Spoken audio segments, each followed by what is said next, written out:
Dámy a pánové, já vás srdečně vítám v nejvyšším purkrabství na Pražském hradě.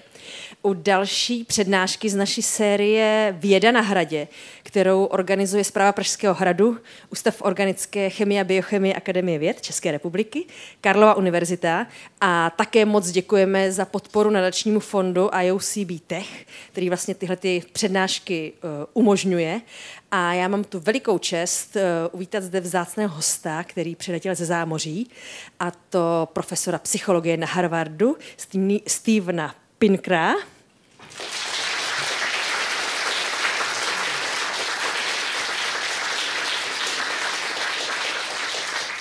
Máme opravdu velkou radost, že jste zde, a já bych předala slovo Zuzaně Válkové, která bude tak laskavá a pana profesora představí trošku víc v detailu. Děkuju vám.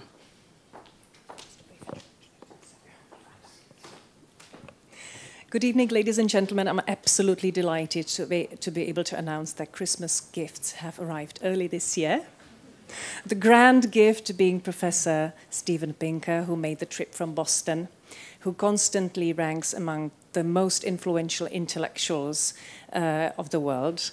And bringing him here needed a bit of a hopeful spirit, because bringing Stevenu Pinkerovi to Prague was a bit like placing a cold call to Sting, hoping that he will pick up the phone and say, yes, of course, I will give a private concert in this far, far away land. But that's exactly what happened with Professor Pinkerovi. He agreed, and we thank you very much for that. For those of you who are not exactly acquainted with Professor Pinkerovi's work, he is an expert in many fields, and his research has shed extensive light on many topics, some of them very complex, such as the ways we think, or how babies do that language somehow blooms in their tiny minds, how as humanity we make progress, and how reason and reasoning helps us achieve this progress. This is Professor Pinkerovi's interest of the past few years, and I believe that we will learn more about the topic in his tonight's lecture. So thank you very much once again, and the floor is yours.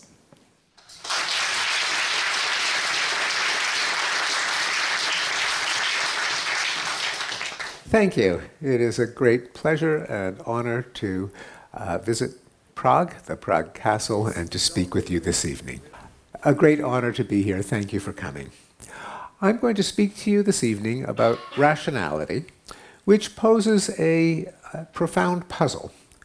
On the one hand, the human species can claim stupendous feats of rationality. We have walked on the moon and taken a picture of our entire planet. We have dated the origin of the universe. We have uncovered the mysteries of life and the human brain. We have pushed back against the horsemen of the apocalypse, reducing the human toll from scourges that have immiserated humanity for as long as we have existed, such as the death toll from war, from famine, from extreme poverty, and child mortality. At the same time, a majority of Americans between the ages of 18 to 24 think that astrology is very or sort of scientific. Large proportions believe in conspiracy theories, such as that Bill Gates tried to implant microchips into our bloodstream in COVID-19 vaccines so that he could exert surveillance on all of us. This, in fact, was a belief that is held by the nominee for the Secretary of Health and Human Services in the United States, Robert F. Kennedy Jr., once endorsed this theory. Or that the American deep state houses a conspiracy of Satan-worshipping, cannibalistic pedophiles. Many people believe fake news, such as Pope Francis endorsed Donald Trump for the President of the United States, or that Yoko Ono had an affair with Hillary Clinton in the 1970s. And many people believe in various forms of paranormal woo-woo, such as possession by the devil, extrasensory perception, ghosts and spirits, witches, and spiritual energy in mountains, trees, and crystals. I tried to resolve this paradox in my book, Rationality, What It Is, Why It Seems Scarce, and Why It Matters, and I will be speaking to you this evening about my conclusions. Well, let's begin at the beginning. What is rationality? I think the simplest definition is the use of knowledge to attain goals. And my favorite definition of rationality comes from the American psychologist and philosopher William James. At Harvard University, my office and classrooms are in a building named after William James Hall. And here is the way William James characterized the difference between, on the one hand, a entity that we would definitely call rational, and on the other hand, a different entity that superficially does the same thing, but which we would not call rational. Here is the way he characterizes it. Romeo wants Juliet as the filings want the magnet, and if no obstacles intervene, he moves toward her by as straight a path as they. But Romeo and Juliet, if a wall be built between them, do not remain idiotically pressing their faces against the opposite sides like the magnet and filings with the card. Romeo soon finds a circuitous way, by scaling the wall or otherwise, of touching Juliet's lips directly. With the filings, the path is fixed. Whether it reaches the end depends on accidents. With the lover, it is the end which is fixed. The path may be modified indefinitely. That is rationality. Well, the next question is, how can knowledge be used to attain goals? And the general answer comes from what we can call normative models. These are ways in which we ought to reason in order to attain particular goals. And each normative model, that is a model of how we should reason, gives us a lesson as to how to avoid common fallacies, fallacies that the human mind naturally commits. And a large part of my book, Rationality, the course that I teach at Harvard, Rationality, is on the major normative models of how we should reason, how a perfectly logical entity would reason. So the most basic one is logic, which allows us to pursue the goal of deducing new propositions from existing propositions. And it helps us avoid fallacies like affirming the consequent, that is, going from P implies Q, Q therefore P. That is logically invalid. It's a fallacy. For example, every creative genius was laughed at in his time. People laugh at my ideas, therefore I am a creative genius. That is a fallacy. Probability. The likelihood of an event depends on the number of occurrences divided by the number of opportunities. Appreciating that helps us avoid fallacies like the availability bias, named by the psychologists Amos Tversky and Daniel Kahneman, according to which the subjective likelihood of an event depends on how easily you can recall anecdotes and images. It is illustrated in the following cartoon. The title of the cartoon is, "This is Why People Should Learn Statistics." And the woman says, "I will not fly in a plane. They are not safe from terrorists." Hold on, I'll text you an article about it. Bayes' rule, or Bayes' theorem. We should give credence to a hypothesis, that is, we should increase our level of belief to the extent that it is credible a priori, the priors, it's consistent with the evidence, that's the high likelihood, and that evidence is uncommon across the board. That helps us avoid fallacies like base rate neglect. I'll give you an example from a person that I know. A doctor told a woman, "Your child has a nervous twitch, your 2-year-old toddler, so she might have Tourette's syndrome." Now, the mother was very upset and worried until she thought it through, and she realized, well, the percentage of people with Tourette's syndrome is very low. the number of different ways that any condition can cause a twitch is very high. So even though if she had Tourette's syndrome, she would twitch, it doesn't mean that because she twitches, she has Tourette's syndrome. The theory of rational choice. A rational actor chooses the option with the greatest expected utility, that is, the probability multiplied by the payoff, the consequences. That helps us avoid fallacies, such as many consumers do, of buying extended warranties. You buy an appliance, the salesman tries to sell you at an extra 25% an extra warranty for an extra 5 years. Now, if you think about the probability that the appliance will break, the amount that you are paying for the extended warranty, maybe you think, I should not take out a life insurance policy on my toaster. The theory of signal detection or statistical decisions. A fallible observer can know whether some observation is real, that is, it's a signal, or bogus, false, that is noise, and must set a decision cutoff that trades off misses, that is, saying yes if it's not there, and false alarms. Sorry, a miss is saying no if it is there, and a false alarm, that's saying yes if it's not there, according to their costs. This can help avoid fallacies like, we should deal with misconduct, with bad behavior, by making it easier to convict the accused. The problem is that, yes, that will make it easier that will result in more guilty people being punished. It will also result in more innocent people being punished, unless you change the quality of the evidence, and so you're better able to distinguish the guilty from the innocent. Game theory. How to make a rational choice when the outcome depends on someone else's rational choice.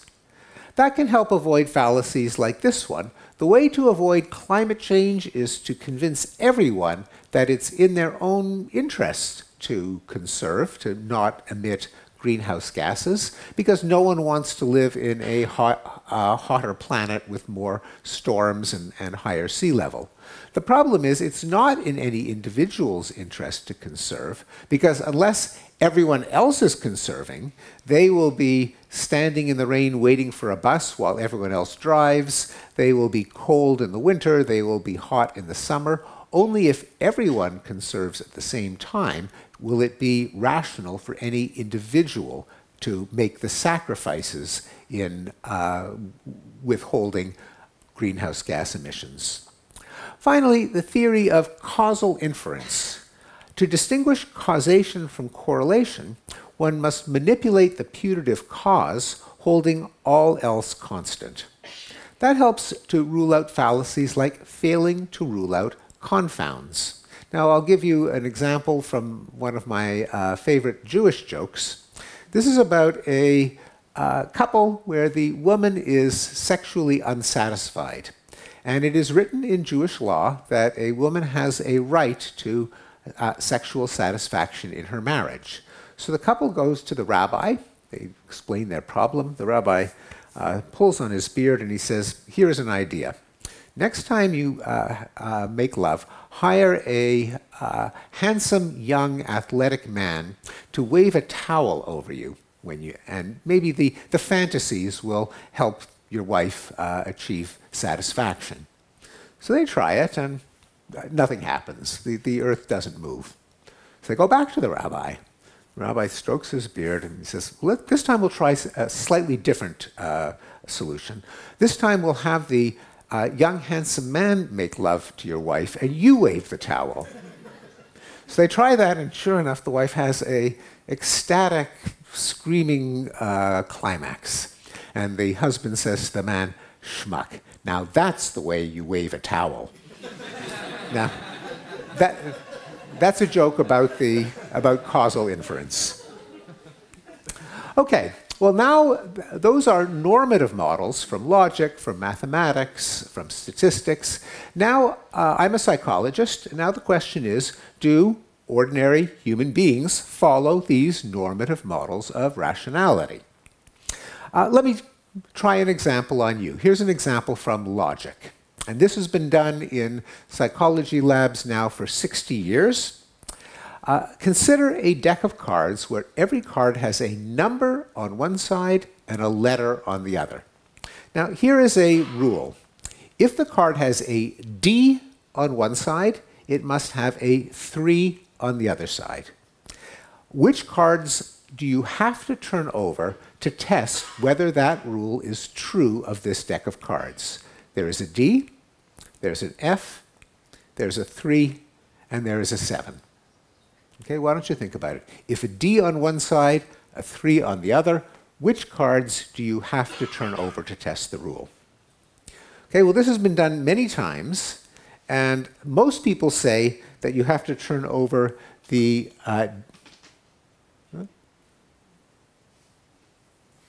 there it is, the D card and the 3 card. The correct answer is you have to turn over the D card and the 7 card. Why? Well, everyone knows you have to turn over the D, because if it did not have a 3 on the other side, the rule would be falsified.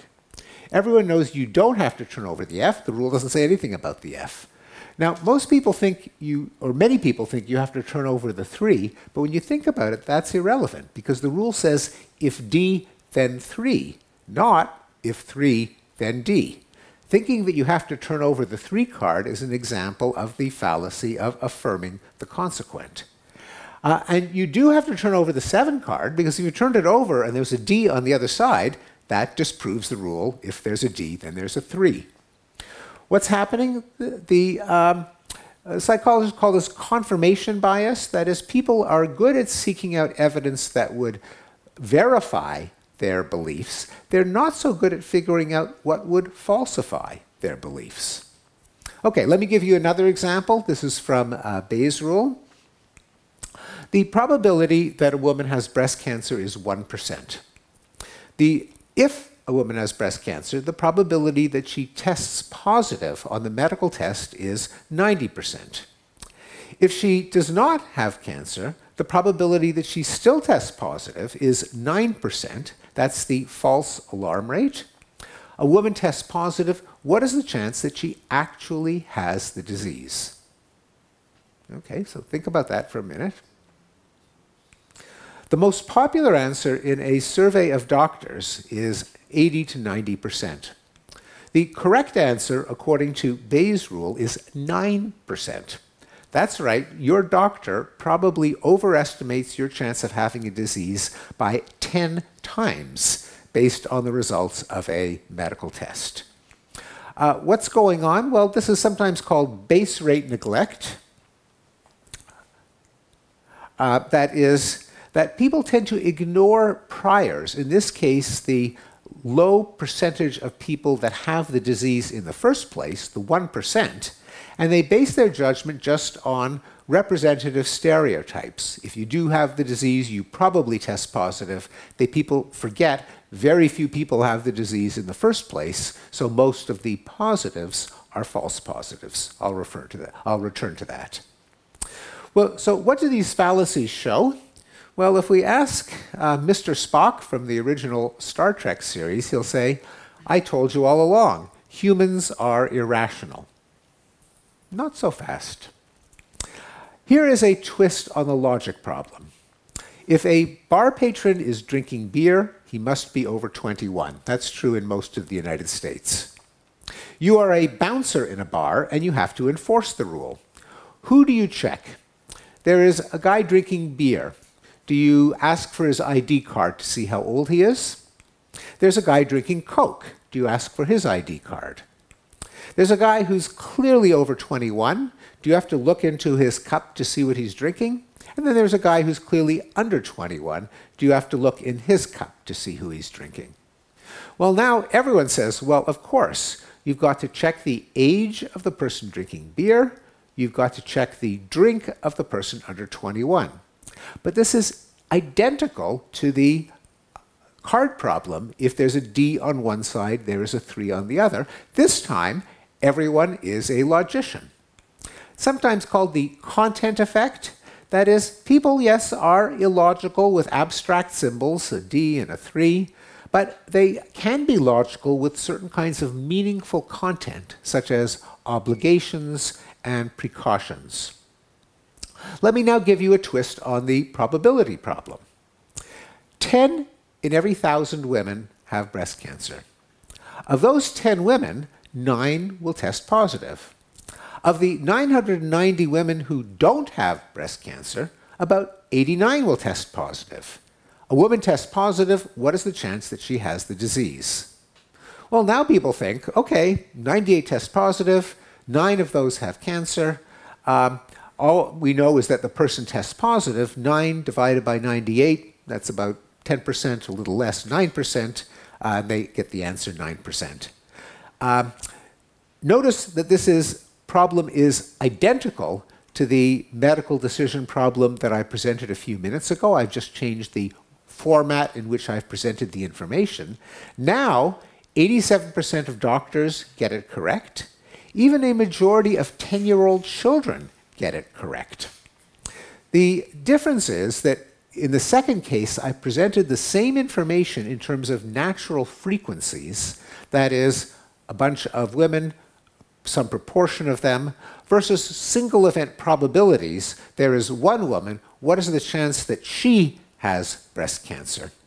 And probability has two meanings. It could mean proportion in the long run, or it could mean degree of confidence in one case. Now, in one case, the concept of probability is quite odd. Either she has the disease or she doesn't have the disease. What does it even mean to say there's a 90% chance or a 9% chance that she has the disease? Well, that's the natural way that people think about probability.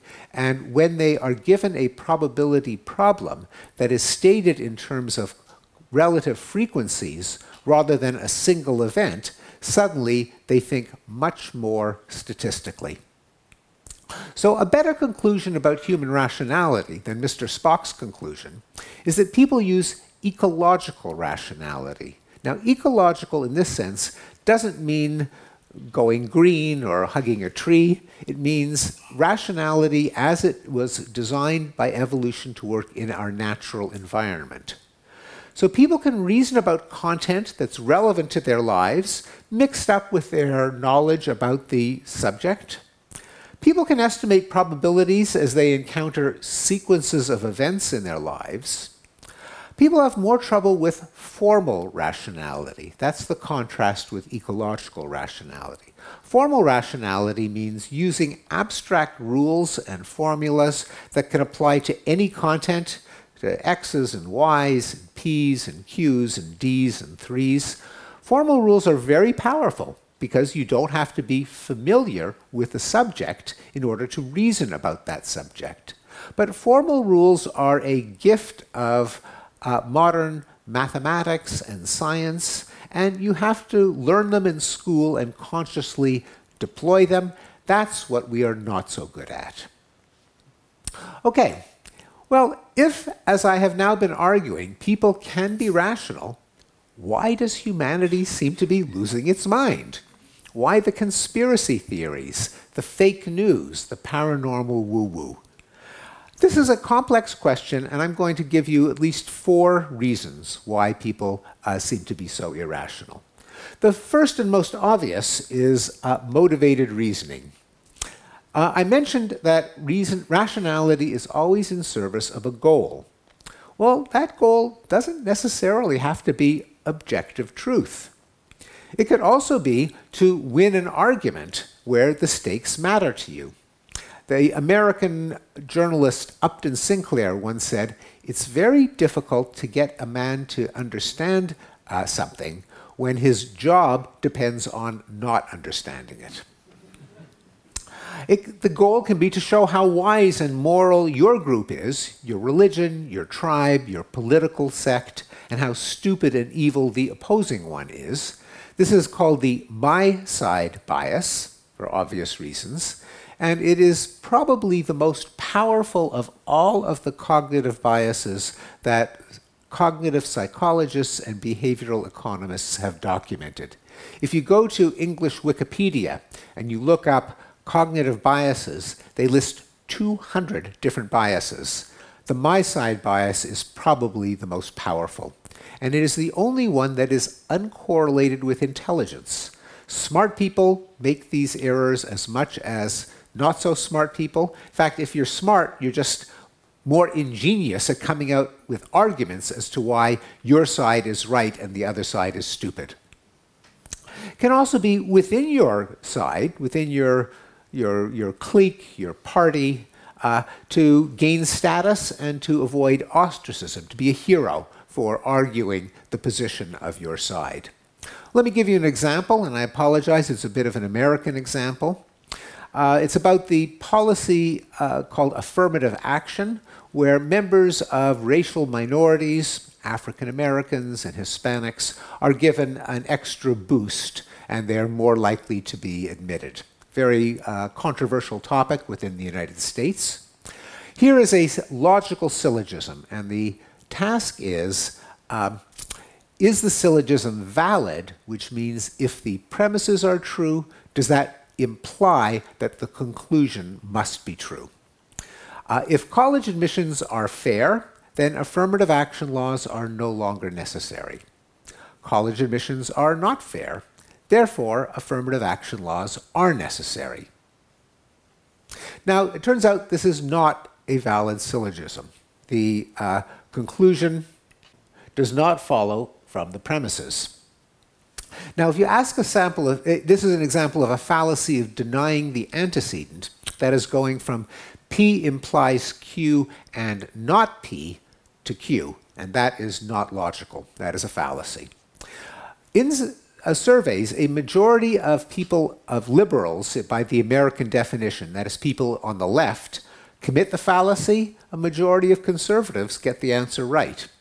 If you ask conservatives, people on the right, to explain this, they'll say, well, we told you all along, people on the left are irrational. Not so fast. Is this syllogism valid? If less severe punishments deter people from committing crime, capital punishment should not be used. Again, it's an American example. The United States, many states still have capital punishment, very politically controversial. Okay, if less severe punishments deter people from committing crime, capital punishment should not be used. Less severe punishments do not deter people from committing crime. Therefore, capital punishment should be used. Now, this too is a fallacy. Again, it's the fallacy of denying the antecedent. This time, a majority of people on the political right, conservatives, commit the fallacy.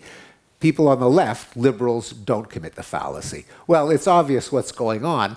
Both sides think that any train of reasoning that ends up with a conclusion that they like is valid. And that is a fallacy of motivated reasoning that liberals and conservatives both share. Okay, a second part of the explanation as to why people have irrational beliefs is that we have deeply rooted folk intuitions, that is, beliefs about how the world works that everyone has. We may be born with them, they're a product of evolution, but that don't agree with our best modern science. But they are built into us, it's very hard to unlearn them. For example, the intuition of dualism, that every person has a body and every person has a mind, two different substances. And that's very natural, because when we interact with each other, we assume that other people have a mental life, they have beliefs, they have desires. We can't see them or experience them ourselves, but we assume they're not robots, they're not wind-up dolls. They have a mind the same way that we have a mind, and the mind is separate from the body. Well, if you have that belief, it's a short step to think, well, that maybe then there can be minds without bodies. And so people believe in spirits and souls and ghosts and an afterlife and reincarnation and extrasensory perception, ESP. A second folk belief, very common deep intuition, is essentialism.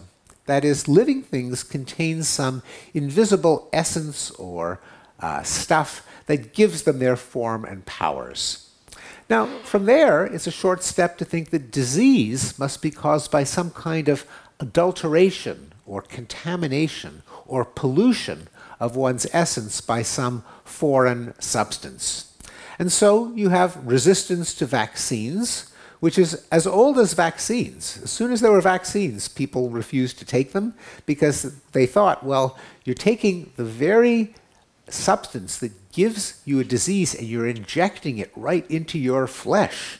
Well, it's not surprising that is a creepy, unnatural belief, and people will naturally allow it to resist vaccination.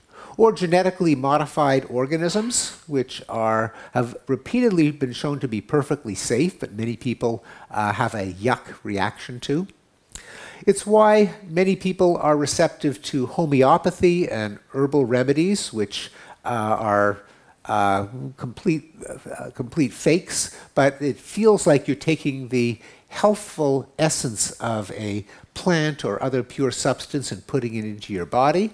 And on the other hand, side, it's why many people, many cultures treat disease with various kinds of purging, vomiting, bloodletting, fasting, or the general sense of getting rid of toxins, as if you're squeezing the pollution or the disease-causing agent out of the body.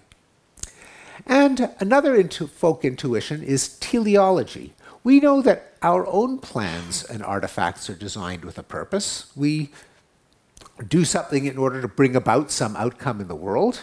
Well, from there is a short step to think the entire world was designed with a purpose, and so you have beliefs in creationism and astrology and synchronicity, the mysterious force that makes coincidences happen, and the vague sense that everything happens for a reason. There are no coincidences. Okay, the third part of the explanation of why people have irrational beliefs is that these folk intuitions that I just discussed are unlearned, and objective truths are acquired only by trusting legitimate expertise. That is, by trusting scientists, historians, journalists, government record-keeping agencies. Because even those of us who think that we're rational, who have an objective scientific view of the world, if you really asked us, we probably wouldn't be able to explain them very well, to recount all the experiments that prove that medicines work and that homeopathy doesn't work. Indeed, in surveys, creationists, that is, people who reject the theory of evolution as it applies to humans, and people who deny climate change, who don't agree that human activity is warming the planet, if you give them tests of scientific literacy, like what's bigger, a molecule or an atom, or what causes climate change, carbon dioxide or nitrogen, in those tests, people who deny the scientific consensus score just as well as people who accept the scientific consensus. So rejecting evolution, rejecting climate change, that doesn't mean you don't understand science. The only difference is in political ideology. The farther you are to the right, the more you reject climate change. The more religious you are, the more you reject evolution. So weird beliefs persist in people who don't trust the mainstream establishment, who don't trust scientists, don't trust journalists, don't trust the government. Finally, the final part of the explanation is when you ask why do people believe outlandish fake news and conspiracy theories, the answer is it kind of depends what you mean by believe. People hold two different kinds of beliefs. There's beliefs in the reality zone, that is, physical objects around you, the other people you deal with face to face, the memory of your interactions. With this kind of belief, we treat our beliefs as testable, and we hold them if they are true. But then people hold beliefs about many other things. I call this the mythology zone. The distant past, the unknowable future, faraway peoples and places, remote corridors of power, what happens in the White House, what happens in the Royal Palace, what happens in 10 Downing Street, the microscopic, the cosmic, the metaphysical, the counterfactual. Here, beliefs in this zone, people have no way of verifying them, so they hold them because they're entertaining, they're uplifting, they're empowering, they're morally edifying. Whether they are true or false is unknowable and kind of irrelevant. You hold them because they make you feel good. They convey the right moral message. Because until the scientific revolution and the Enlightenment, there was no way of finding out the truth of statements like, how did the universe begin? How did Homo sapiens begin? What happened at the Battle of Hastings in 1066? So examples of the mythology zone are religious belief, and I know that the Czech Republic is a very irreligious, non-believing culture, so I think this will be, I expect the audience will be sympathetic to this, that many religious beliefs are not held for rational reasons, but they're held by faith.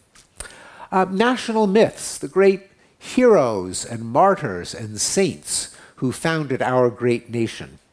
Historical fiction, like the historical dramas of Shakespeare, and fake news and conspiracy theories are cases where it's not clear that people really are committed to them actually having happened, or it's just a good thing to believe.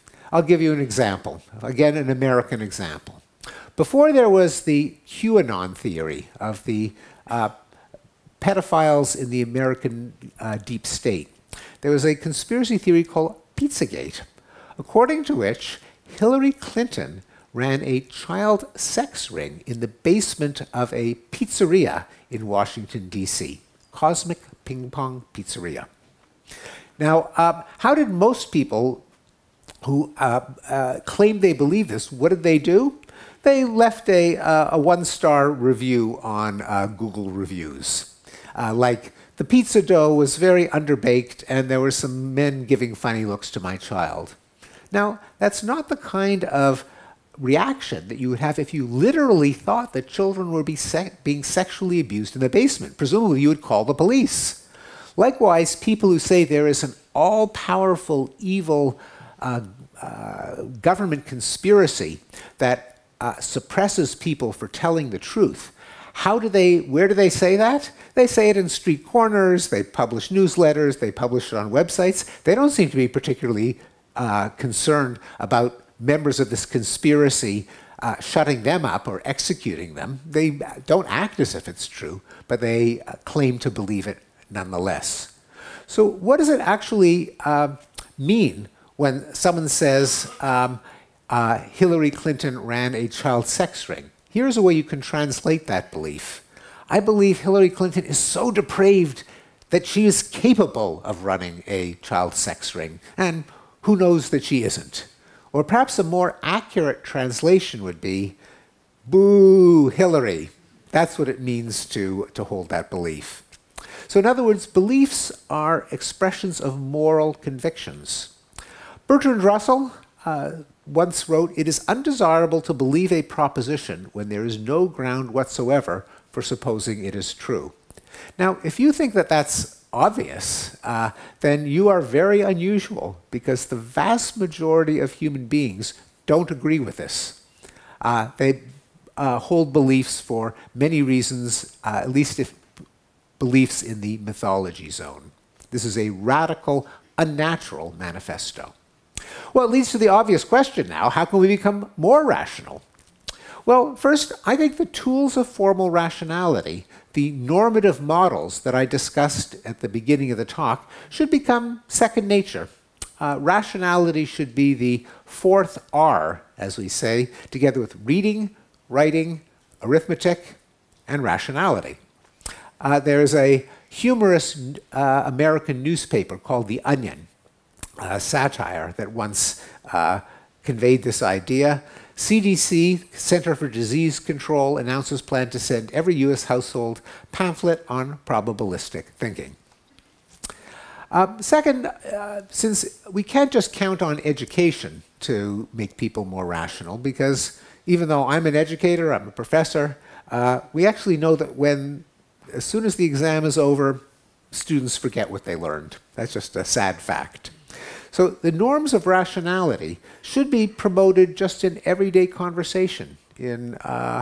People should be more aware of fallacies like the availability bias, the my side bias, arguing ad hominem, that is, attacking the person rather than the argument. People should be aware of those fallacies.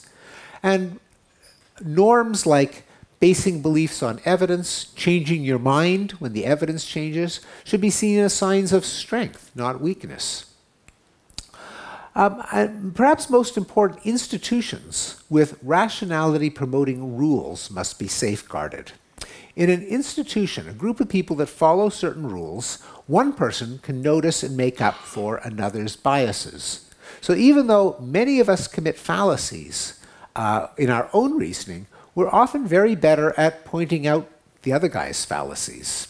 So when you have people that are together in a community, one person can point out what's wrong with the other. And they can make us collectively more rational than any of us is individually.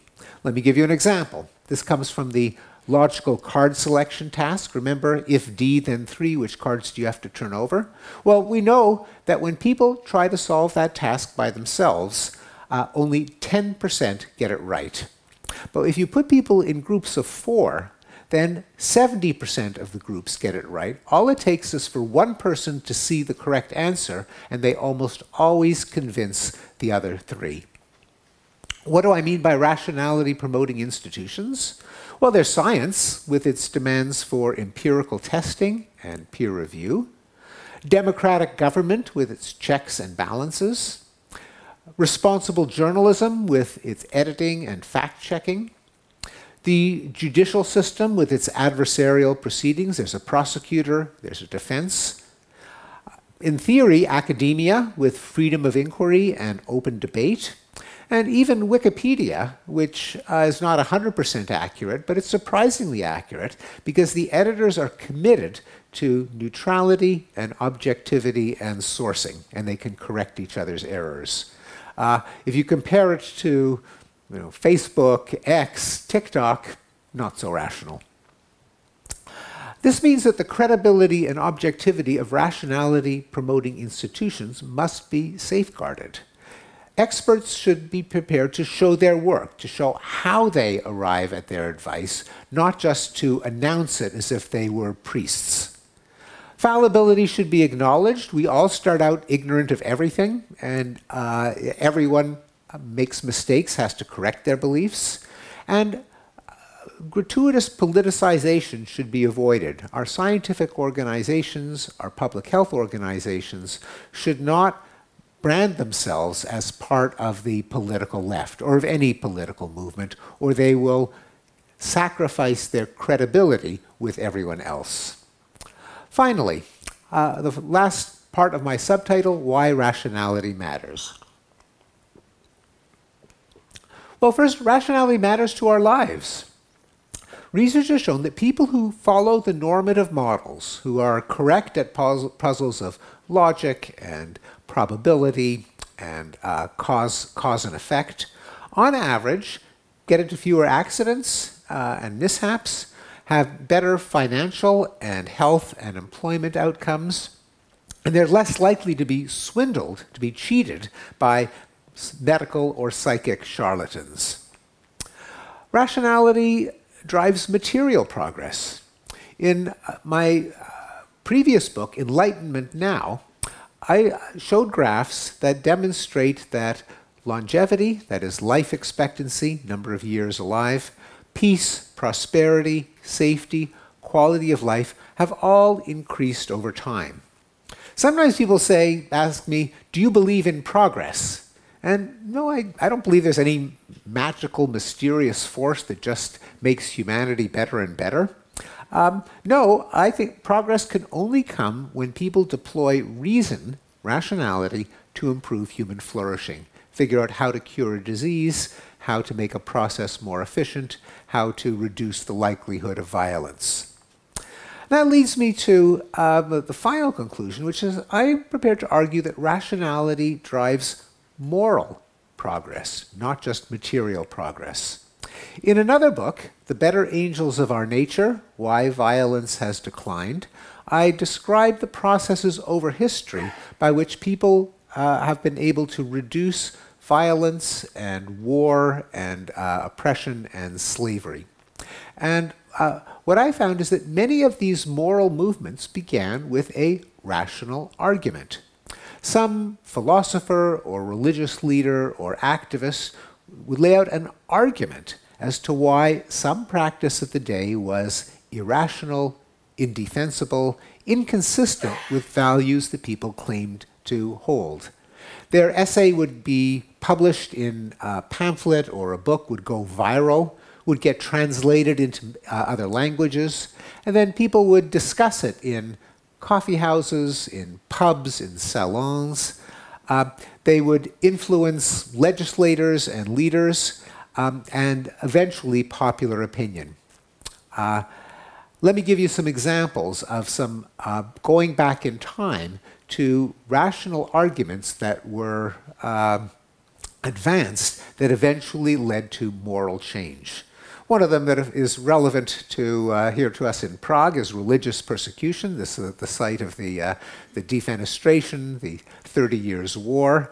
Why did people stop burning heretics at the stake and throwing people out of palace windows? Well, an argument was made by Sebastian Castellio, who lived in the 16th century, I will quote, "Calvin says that he is certain, and other sects say that they are. Who shall be the judge? In view of the uncertainty, we must define the heretic simply as one with whom we disagree. And if then we are going to kill heretics, the logical outcome will be a war of extermination, since each is sure of himself." Castellio was a psychologist. He proposed 400 years, almost 500 years earlier, the my side bias. What about cruel punishments like disemboweling and breaking on the wheel? Did anyone really need a logical argument as to why you shouldn't disembowel someone as punishment for shoplifting or criticizing the king? The answer is yes. Cesare Beccaria, one of the first social scientists, one of the first utilitarians, gave the following argument. As punishments become more cruel, the minds of men, which like fluids always adjust to the level of the objects that surround them, become hardened. And after 100 years of cruel punishments, breaking on the wheel causes no more fear than imprisonment previously did. For a punishment to achieve its objective, it is only necessary that the harm it inflicts outweighs the benefit that derives from the crime, and into this calculation ought to be factored the certainty of the punishment and the loss of the good that the commission of the crime would produce. Everything beyond this is superfluous and therefore tyrannical. Beccaria anticipated the theory of rational choice or expected utility more than 200 years before it was proposed by John von Neumann and Oscar Morgenstern. What about war? In the 1960s and 1970s, there were signs and bumper stickers that said war is unhealthy for children and other living things. Isn't the case of war just emotional? Did anyone need a rational argument? Well, yes, and Erasmus proposed it. He wrote, "The advantages from peace diffuse themselves far and wide and reach great numbers, while in war, if anything turns out happily, the advantage redounds only to a few. One man's safety is owing to the destruction of another. One man's prize is derived from the plunder of another. The cause of rejoicings made by one side is to the other a cause of mourning. Whatever is unfortunate in war is severely so indeed, and whatever, on the contrary, is called good fortune is a savage and a cruel good fortune, an ungenerous happiness deriving its existence from another's woe." This is a concept that today we would call a zero-sum game, concept borrowed from game theory, but Erasmus thought about it 500 years earlier and proposed it as a rational argument why we should not engage in war. Autocracy. Did people need an argument for why kings did not have a divine right to rule? Well, yes, and John Locke famously did. He said, we are born free as we are born rational. Freedom of men under government is to have a standing rule to live by, common to everyone in that society and made by the legislative power erected in it. A liberty to follow my own will in all things where that rule prescribes not to be subject to the inconstant, uncertain, unknown, arbitrary will of another man, as freedom of nature is to be under no other restraint but the law of nature. Again, very suitable to our current location here in a castle, a palace formerly run by an absolute monarch, a king, an emperor, now the site where the elected president is inaugurated. Well, Locke perhaps could anticipate that this argument would be taken over by the American revolutionaries and by other founders of democracy. He may not have thought that it would be taken in a different direction by Mary Astell, perhaps the first feminist. And she wrote, "If absolute sovereignty be not necessary in a state, how comes it to be so in a family? Or if in a family, why not in a state, since no reason can be alleged for the one that will not hold more strongly for the other? If men are born free, how is it that women are born slaves?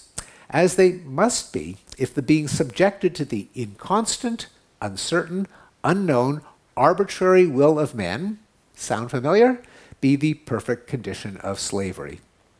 Well, speaking of slavery, this is, as Abraham Lincoln said, if slavery is not evil, nothing is evil. But could people really require an argument as to why something would be wrong with owning another human being? The answer is yes, and the argument was provided by Frederick Douglass, himself born a slave, who noted, "There are 72 crimes in the state of Virginia which, if committed by a black man, subject him to the punishment of death, while only 2 of the same crimes will subject a white man to the like punishment. What is this but an acknowledgement that the slave is a moral, intellectual, and responsible being? The manhood of the slave is conceded. It is admitted in the fact that Southern statute books are covered with enactments forbidding, under severe fines and penalties, the teaching of the slave to read or write. When you can point to any such laws in reference to the beasts of the field, then I may consent to argue the manhood of the slave."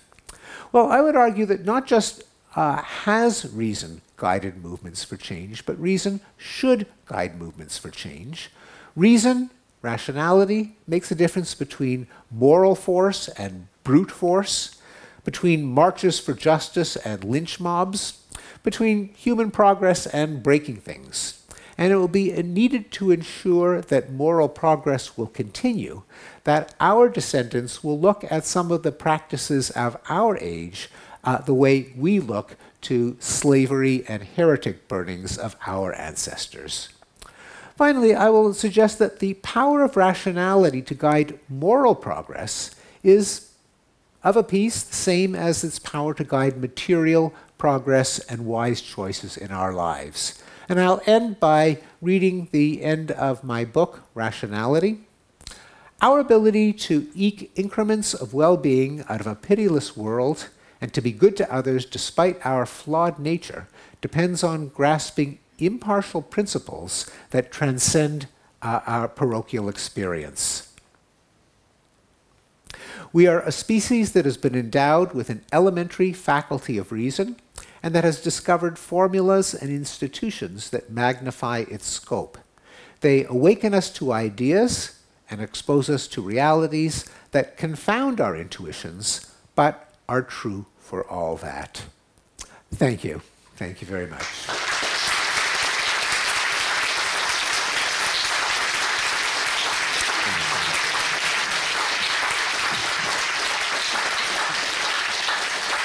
Thank you, Professor Pinker, for the wonderful talk. And we will now take questions from the audience. So if you just show me, whoever wants to ask a question, I'll run to you with the microphone. Whoever. Well, thank you very much. So you've written books on progress, and in particular on how we don't burn witches anymore, right? So we don't maybe believe in them so much. And so my question is, how much evidence is there for the premise of, I would agree with all of the conclusions, but for the premise that the world is getting crazier today, if we were to condition on the available communication technology, which makes it maybe easier to spread crazy ideas, and also makes it more visible to the rest of us that people do indeed hold these beliefs. And again, we don't have to assume that the market for ideas works. So, is it that we just see this more now, or is it just easily explained by communication technology, or is it really that we have gone crazy? Yes. So some of it indeed is an illusion that is fostered by communications technology, especially when it comes to events in the world. The journalism is a non-random sample of events that take place in the world. The worst things anywhere in a world of 8 billion people can be reported, and much more easily, because anyone who has a cell phone is now a reporter. They can film something, upload it to the web, and people can see it within minutes. So we are much more aware of things that happen in the world. And I mentioned the availability bias. The more easily you can remember an example, the higher the probability you give it. So that's part of it. But not everything, even though progress has definitely taken place on average, it doesn't mean that everything gets better everywhere all the time. Some things get worse. So I'll give you some examples. So life expectancy and extreme poverty, both of them took a hit during the COVID-19 pandemic. So if you plot life expectancy, it is hugely increased. For most of human history, people on average could expect to live 30 years. Now, worldwide, that is more like now 72 years. In Western countries, like the Czech Republic, it's more than 80 years. Now, if you look at the graph, it goes up and up and up. During the pandemic, it went down. But since the pandemic is under control, it's gone back up again, and now we're at a world record. Extreme poverty. That 200 years ago, 90% of humanity lived in extreme poverty. Today, it's about 9%. Once again, the poverty rate went down. It went up but during the pandemic, and it has come down again. So the things getting worse during the pandemic, that was not an illusion. That was real. There are other things where it's gotten worse. It has not returned to our best situation. Still better than it was in recent history, but the last few years have gone in the wrong direction. I'll give you two examples of that. Democracy. So if you plot an index of democracy, it goes, and I hardly should not have to even say this here in the Czech Republic, which when I was a child was a communist dictatorship, and of course there was the Prague Spring, the Velvet Revolution. That was part of a huge increase in democracy. Then maybe about 10 years ago, it started to come down. And your neighbor Hungary would be an example, Russia, India, Turkey, United States. Still, it takes us back to the level of maybe 2000, nowhere near the level of when I was a student in the 1970s, when the Czech Republic, then Czechoslovakia, was behind the Iron Curtain, when all of Latin America, almost all of Latin America, was ruled by military dictatorships, when South Korea and Taiwan and Indonesia and Philippines were all military dictatorships, all of them democratic today. So the answer is mixed. In general, yes, objective indicators show that we have gotten better, not always everywhere every year. Sometimes things get worse. And yes, there is a psychological, a cognitive bias where it's very hard to appreciate that because journalism doesn't report year-by-year percentage improvements. If things get better 3% every year and it compounds, there's never a headline, and so people aren't aware of it. Also, if something doesn't happen, if there's some part of the world that is not at war, well, that's not a headline. And so, again, it doesn't feed into our availability bias, and people miss the progress that has happened. Thank you for the question.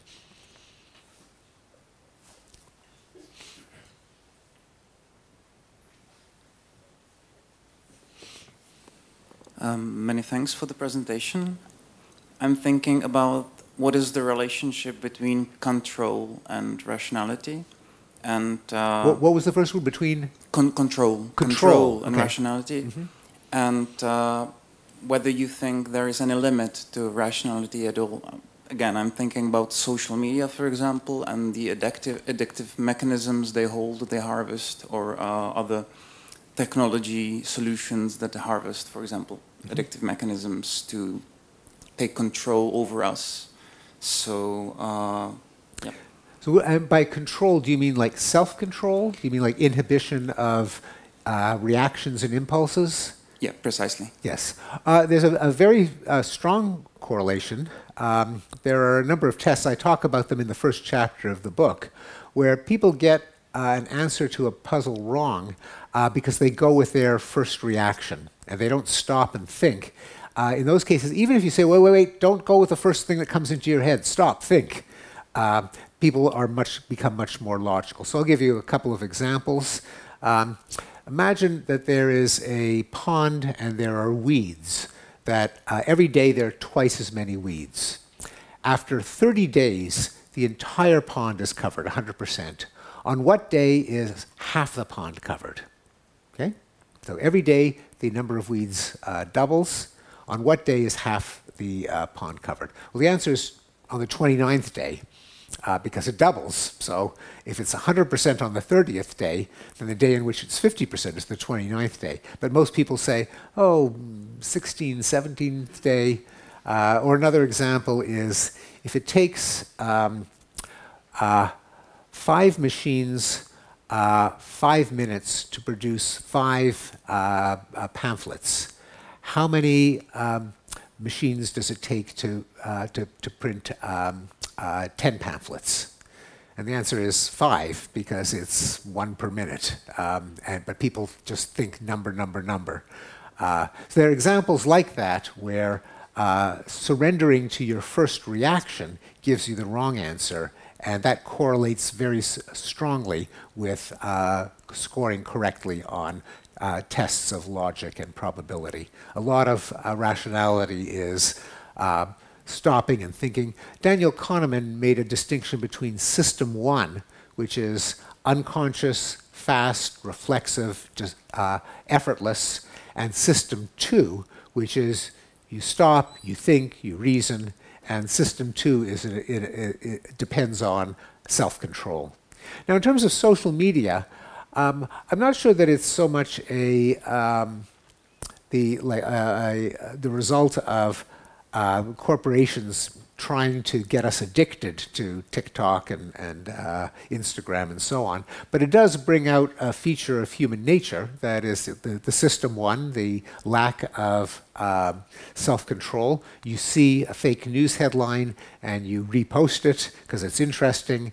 Even asking people, again, this relates to the part of your question on self-control, read the article before you repost it, or are you sure you want to repost it? And the amount of fake news propagation goes down.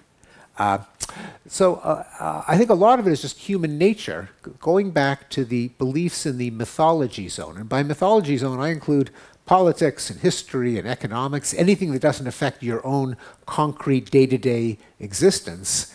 That the norm, that what will happen just by default, just if people don't make an effort, is they don't care about verification and truth and fact-checking.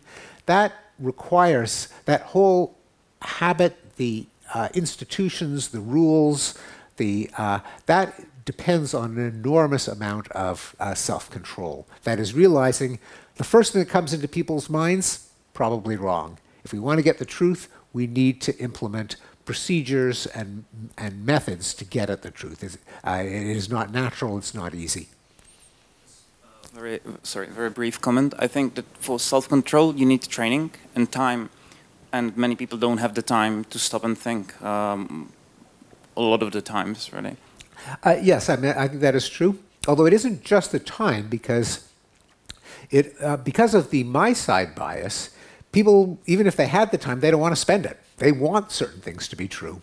And so if the self-control has to be a combination of taking out the time, but also being willing to admit a mistake by yourself or by your team, your coalition, your tribe, to realize no one's infallible, that's also involves self-control, because the natural thing is, I'm perfect, I'm infallible, I know everything, my side is always right. It requires self-control to suppress that. Yeah. The French psychologist Hugo Mercier and Dan Sperber wrote a book in The Enigma of Reason, I think, in which they argue that the primary reason rationality has evolved is to so that we are able to justify our preconceived ideas, of which my side bias is an example, I suppose. My question is whether you buy into their argument and whether you can see also other reasons that rationality has evolved in humans. Yeah. Yes, and I've been very influenced by Dan Sperber and Hugo Mercier. In fact, when I talked about the distinction between beliefs in the reality zone and the mythology zone, I didn't have time to cite all my sources, but if you looked very carefully at the bottom of the screen, there was Sperber and Mercier, indeed. I think there is some truth to that we deploy our verbal step-by-step reasoning to show that we're right. I think it's a bit of an exaggeration to say that's the only thing that it evolved for, because it also, I think, evolved for us to survive in the world. The world obeys laws of cause and effect and logic and mathematics, and we are a species that can exploit the laws of cause and effect and logic in order to figure out how to survive and reproduce. And in fact, in my first chapter of Rationality, I addressed that indirectly by talking about rationality in the Kungsan of the Kalahari Desert, some of the world's last hunter-gatherers, and representative of the kind of way in which our ancestors lived during evolutionary time. And they engage in a lot of reasoning, not just to win arguments, but to figure out which animal left those tracks. Where did the animal go? Is it likely to be tired enough that we can chase it down? And they argue with each other. It's not enough to win the argument. If someone wins the argument and they're wrong and there's no animal that way, they won't be taken seriously next time. So rationality does involve convincing other people, but it also has to be aligned with reality. So I would argue. So I think I take it a little bit too far. Great, thanks. I wanted to actually ask a very similar question, but maybe I'd frame it the other way around. So you argued a lot for rationality, yet a lot of forms of irrationality emerge. So is it because evolution has some specific limits, and what form should that take? Or is it that irrationality is evolutionary advantages in some way? So it's some of each. A lot of it is that the knowledge and institutions that make us optimally rational today did not exist for 99% of human history. There was no science, there was no statistics, there were no computers, there was no government record-keeping agencies, there was no mass journalism. And so rumor, conspiracy, myth is kind of all we had. So there was no choice. If there was no computer, there was no way to do complex calculations. If there was no experimental science, there was no way to discover that germs cause disease as opposed to evil spirits. There can be, so that's one reason. Another is that rationality has costs as well as benefits, costs in what we now call compute, that is memory and computational steps. And in many cases, it's too expensive to figure out, do all the mental computations necessary to achieve a result. It doesn't make sense to spend 30 minutes figuring out the best route home that will save you 10 minutes with a shortcut. So that's sometimes called bounded rationality, namely the costs in memory and computation time and information. There's a third case where if you're in negotiations with someone else, this is where game theory comes in. Sometimes the more irrational party can win in the negotiations. So someone who is stubborn, someone who just won't listen to reason, can sometimes win the conflict. An example would be in the game of chicken, which is where two teenagers in cars drive at high speed toward each other on a narrow highway. And the first one who swerves is the chicken and loses. He is humiliated. He loses face. So how do you win at a game of chicken? Well, if you lock your steering wheel and you put a brick on the accelerator so you can't swerve, the other guy has to swerve. Now, that's a crazy thing to do, because if both do it, then they'll crash and they'll both die. But if one person is irrational, they can sometimes prevail in a conflict. That's sometimes called a paradoxical tactic, and there are various theories that Richard Nixon and Donald Trump and Kim Jong-un try to convince the world they're crazy so that other people will cede to them, will give way. Perhaps even religious fanatics, you can't talk them out of their religious belief. If they really believe that they have a sacred cause, they're less likely to accept a compromise. So those are limited areas in which some amount of irrationality can be a strategic advantage. Jan Korvalinka, Prague. I have a follow-up question to that. Right now we are really facing, in my estimation, a crisis in rational thinking, and we have to do something about conspiracy theories concerning vaccines, for instance, and rational therapies and so on. Is the rationality a right way to combat those ideas? Should we involve more emotional approach, empathy, or perhaps storytelling? Because we are clearly losing the war, and we should do something about it. Yes, I mean, we could fight their stories with our stories, their emotions with our emotions. So yes, as a tactic, as rhetoric, as persuasion, as politics, we should use every tool, every weapon possible. Ultimately, the rational argument has to be there, and it's important that the sources of rationality. When we say, "Well, why don't you listen to the doctors and listen to the scientists?" If the other side says, "Well, why should we listen to the doctors? They're just a bunch of left-wing political activists," and sometimes they're right. That's a problem. Or maybe they're just they're trying to exert power and don't really have good evidence or arguments. So they really have to have them. And we now know that some of the arguments that during the pandemic many of us thought were irrational, turns out the advice from experts was not correct, like plexiglass barriers, social distancing, many things that keeping children out of school. It was premature, confident pronouncements by scientists when the scientists themselves did not really have rational evidence on their side, but they spoke with too much authority. So part of it has to be to regain the public health experts, the doctors, the scientists, the government officials have to protect their own credibility by giving their arguments, by admitting when they're wrong, and by depoliticizing, making sure that it's not just people on the left, but also they have spokesmen on the right who say the same thing. That's true in climate too. If everyone who says that human emission of carbon dioxide is warming the planet, if they're all on the political left, then anyone on the political right will say, well, it's just a political message. We need to get people on the political right as well. That's part of the answer. But it's not. But you're right that we also need we need rhetoric, we need narrative, we need storytelling, we need emotion.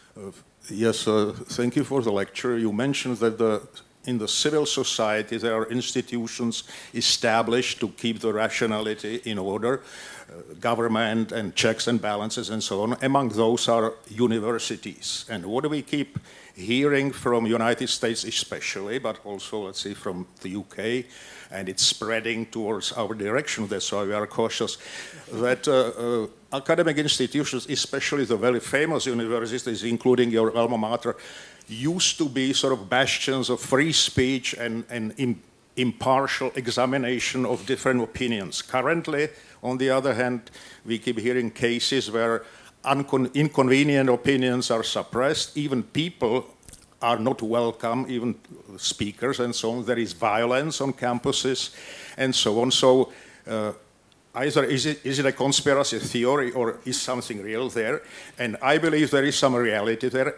What would be your suggestion in a rational, civilized way to restore the university level of impartial, in-depth discussion? Because this is how, as you illustrated very well, this is how the human progress was achieved. And currently the heretics, they are not burned at stake, fortunately. But you can be professionally destroyed, you can be debanked, you can lose your job, and professionally you are obliterated. So what would be your suggestion? You keep your tenure. I don't know how safe you are, but you know, I think it's a real problem, especially we are talking about rationality, human inquiry, and future. Yes. Well, I'm glad you brought that up because it is not a myth, it's not a conspiracy theory that academic freedom has gone down. These, there are organizations that count the number of times a professor or a student has been censored or fired or an article has been withdrawn, and it's gotten worse, especially in the last 5 years. Now, I teach at the United States' most famous university, Harvard University. Whatever happens at Harvard, it's in the New York Times, it's in the Wall Street Journal, it's probably in newspapers in Europe as well. So I'm pushing back by, I co-founded and co-lead the Council on Academic Freedom at Harvard. And now there are other ones at Yale, University of Toronto, Columbia, where we try to push back. We make the case that progress depends on freedom of speech. We will defend someone who has been personally attacked based on their opinions. We have some speeches and symposia on academic freedom. We try to change policies in the university to foster academic freedom. So we've just begun, but I think this is important to safeguard the credibility of our universities. And because universities, graduates of universities go on into government and politics and corporations and nonprofits and the EU and the UN, it's important what happens at universities. So I very much agree that the threat is real and that we have to push back, and I'm trying to do it with my colleagues. Yes, thank you.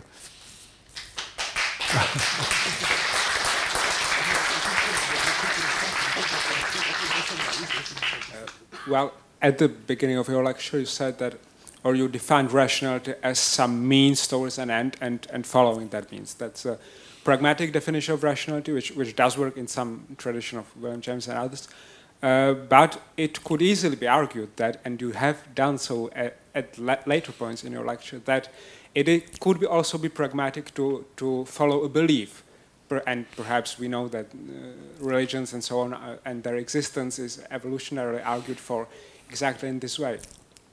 And but also some conspiracy theories could be pushed or engineered, perhaps even with some direction and with some teleology behind them, which then propels them and so on. And so, in view of that, do you think that in the past several decades, rationality has increased its scope or decreased its scope and influence on the world? Because if indeed those conspiracy theories are engineered in some way, obviously they must be engineered with information on how human psychology works, which then has been supplied by rationality and by science? Mm-hmm. Yes, no, it's a profound question, because assuming that rationality is defined with respect to a goal, some kinds of reasoning can be irrational with respect to one goal, but rational with respect to a narrower, more local, more parochial goal. So if the goal is, how do I get my colleagues to like me? One rational way of doing it is I come up with the best possible argument as to why I'm right and they're wrong. We are right and they are wrong. Even if we're wrong, I'll make it seem like we're right. So that's rational for my status within the group. It's rational for my group in its competition with other groups. It's not rational, say, for the whole country or the whole world.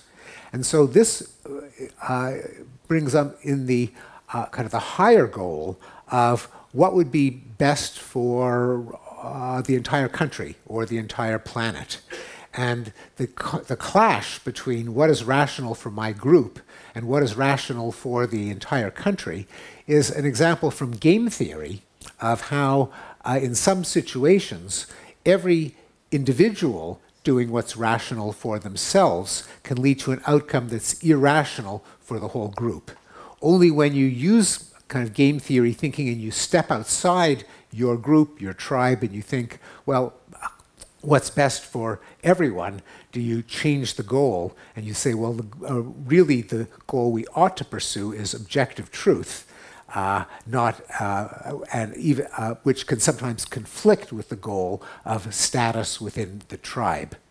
Now, so that's the answer to the first part of your question. You have to keep pushing up the goal, and then the ultimate goal obviously has to be truth, objectivity, because the universe doesn't care what you think. The universe is the way the universe is. Now, in terms of our, could it be that, say, some of the irrationality that we see comes from this more local, parochial rationality deployed better and better, say, by political strategists? That might be true in that someone who's figuring out, the political consultant who's figuring out, how do I get my guy elected? How do I get my guy elected? Well, if I release this misleading bit of propaganda, it may not be true, but what I want is my guy to be elected, and it will help my guy be elected. It's possible that political consultants are getting more rational at that sub-goal, even if it's less rational when everyone does it. Just like it's rational for me to burn gasoline in my car, it's not rational when everyone does it.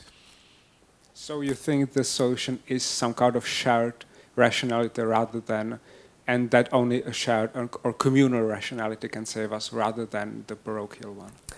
Yes, I think that's right. I mean, ultimately, so that's some kind of universalist conception of rationality. Yeah. Now, of course, we know that's facing a lot of opposition. That is. You know, we've got Brexit. We've got countries withdrawing from international cooperation, and I think that's a bad thing. Yeah.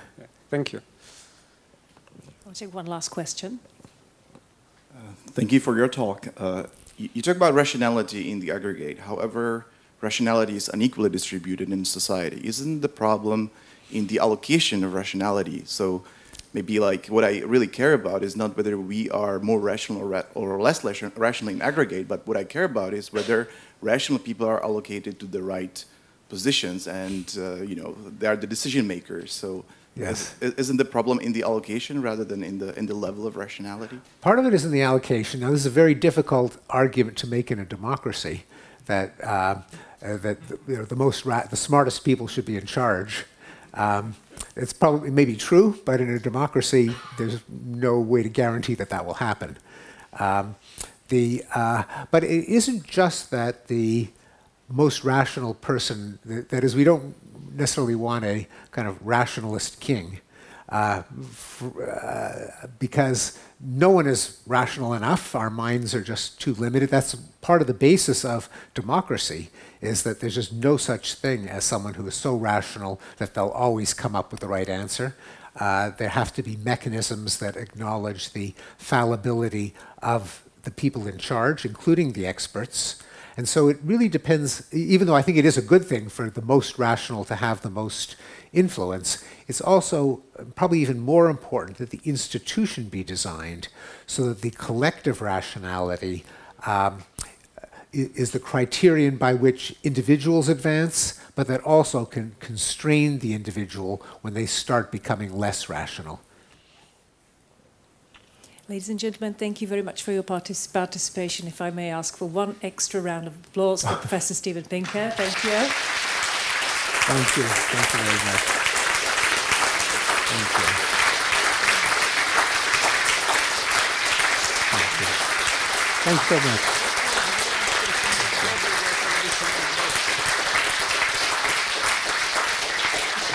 And for those of you who have spare time, we would like to invite you to a follow-up informal part of the evening in the adjacent hall. For the rest of you, have a lovely evening. Goodbye. Good night.